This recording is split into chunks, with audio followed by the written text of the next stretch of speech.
بسم اللہ الرحمن الرحیم۔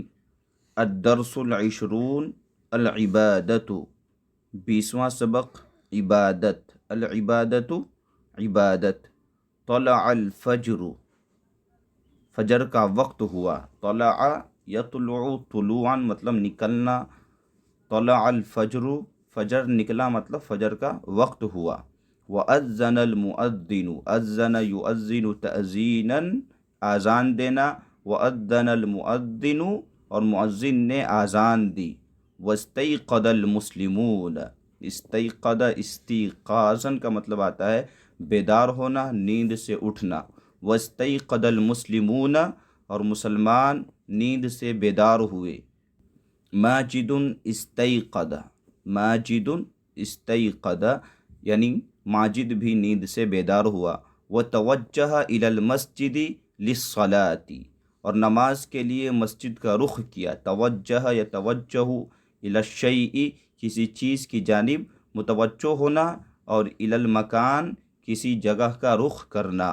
وَتَوَجَّهَ إِلَى الْمَسْجِدِ لِلصَّلَاةِ اور نماز کے لیے مسجد کا رخ کیا۔ ہوا فتح الحنفیۃ، الحنفیۃ بولتے نل کو، اس نے نل کھولا۔ وتوضأ لصلاة الصبح اور صبح کی نماز کے لیے وضو کیا۔ جاء المسلمون وتوضأوا مسلمان آئے اور وضو کیے۔ خرج الامام من حجرته امام صاحب اپنے کمرے سے نکلے، امام صاحب اپنے حجرہ مبارکہ سے نکلے۔ کبر المؤذن وقال مؤذن نے تکبیر کہی اور کہا قد قامت الصلاۃ، قد قامت الصلاۃ مؤذن نے تکبیر کہہ کر قد قامت الصلاۃ کہی۔ قام المسلمون فی صفوف، یہ صفوف صفن کی جمع ہے، مسلمان صفوں میں کھڑے ہو گئے۔ بنظام حسن اچھے طریقے سے۔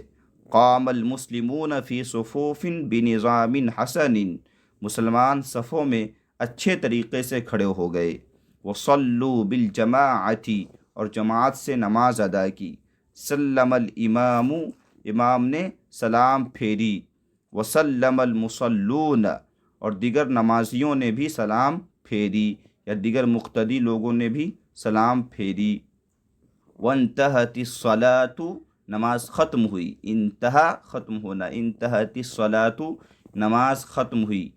وبعد الدعاء توجہ الامام الى المصلین وتقدم الیہم دعا کے بعد امام صاحب مقتدیوں کی جانب متوجہ ہوئے اور ان کی جانب تھوڑا آگے بڑھے۔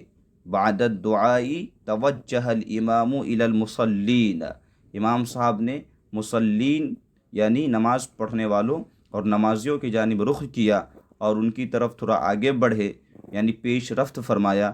پھر فسر القرآن الحکیم وشرح الحدیث الشریف پھر قرآن پاک کی تفسیر بیان کی اور حدیث شریف کی تشریح کی۔ تأثر السامعون بکلام الامام سامعین امام کی باتوں سے محظوظ ہوئے، یا سامعین پر امام صاحب کی باتوں کا گہرا اثر ہوا۔ تأثر السامعون سامعین متاثر ہو گئے یا متاثر ہوئے امام صاحب کی گفتگو سے، امام صاحب کے بیان سے۔